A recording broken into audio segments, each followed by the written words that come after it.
Hi friends, আমি পায়েল। আমার রান্নাঘরে সকলকে স্বাগত। আজ নিয়ে চলে এসেছি সুপার ক্রিস্পি সুপার টেস্টি ধামাকাদার টমেটো পকোড়ার রেসিপি নিয়ে। এই টমেটো পকোড়া একবার বাড়িতে এভাবে বানিয়ে খেয়ে দেখুন। আশা করছি আমার রেসিপি আজকে আপনাদের দুর্দান্ত লাগবে। রেসিপিটি পুরো দেখার অনুরোধ রইল আপনাদের কাছে।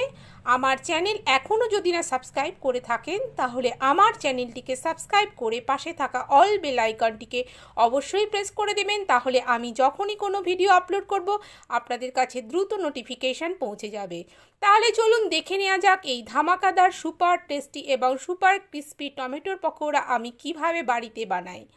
এই টমেটোর পকোড়া বানাবার জন্য সবার প্রথমে আমি নিয়ে নেব 4 টেবিল স্পুন ময়দা। এরপর আমি নিয়ে নেব 3 টেবিল স্পুন আতপ চালের গুঁড়ি। তারপর নিয়ে নিচ্ছি 2 টেবিল স্পুন সুজি। এবারে আমি দিয়ে দেবো এর মধ্যে হাফ টেবিল স্পুন কালো জিরে।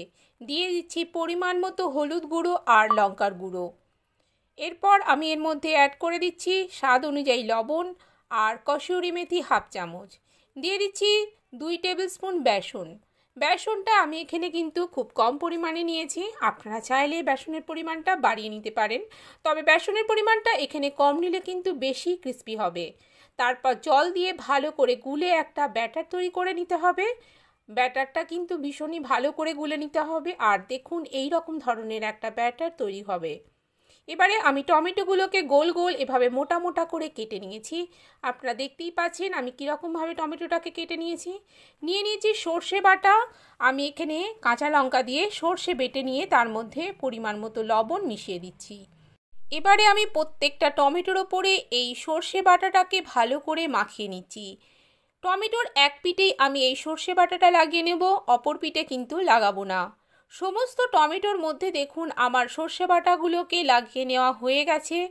আর কি দারুণ দেখতে লাগছে দেখুন, খেতে কিন্তু অসাধারণ লাগে এই টমেটোর পকোড়াটা। আপনারা বাড়িতে অন্তত একবার ট্রাই করবেন, আর এটা বানিয়ে খেলে বারবার আপনাদের খেতে ইচ্ছা হবে। এবারে একটা টমেটোর পিসকে তুলে নিয়ে ব্যাটারের মধ্যে দিয়ে দিচ্ছি, আর বেসনটাকে ওপর থেকে এভাবে লাগিয়ে দিয়ে গরম তেলের মধ্যে দিয়ে দিলাম। আবারও একটা দিয়ে দেখাচ্ছি কিভাবে আমি করছি। এইরকমভাবে আমি ব্যাটারটাকে লাগিয়ে গরম তেলের মধ্যে দিয়ে মিডিয়াম ফ্লেমে উল্টে পাল্টে ভালো করে ভেজে নিতে হবে। কখনোই হাই হিটে কিন্তু পকোড়াগুলোকে ভাজবেন না, তাহলে কিন্তু ওপর থেকে লাল হয়ে যাবে, ভেতর থেকে কিন্তু একদমই নরম থেকে যাবে। তৈরি হয়ে গেল আমাদের আজকের ধামাকাদার সুপার টেস্টি এবং সুপার ক্রিস্পি টমেটোর পকোড়া। আমার আজকের রেসিপি যদি আপনাদের ভালো লেগে থাকে তাহলে প্রচুর পরিমাণে শেয়ার, লাইক এবং কমেন্ট করার অনুরোধ রইল আপনাদের কাছে। আজ তাহলে এ পর্যন্তই। আবার আগামী দিনে নিত্য নতুন রেসিপি নিয়ে আপনাদের সামনে হাজির হয়ে যাব। আপনারা সবাই ভালো থাকবেন, সুস্থ থাকবেন, সাবধানে থাকবেন। আমার রেসিপিটি এতক্ষণ ধরে দেখার জন্য আপনাদেরকে অসংখ্য ধন্যবাদ।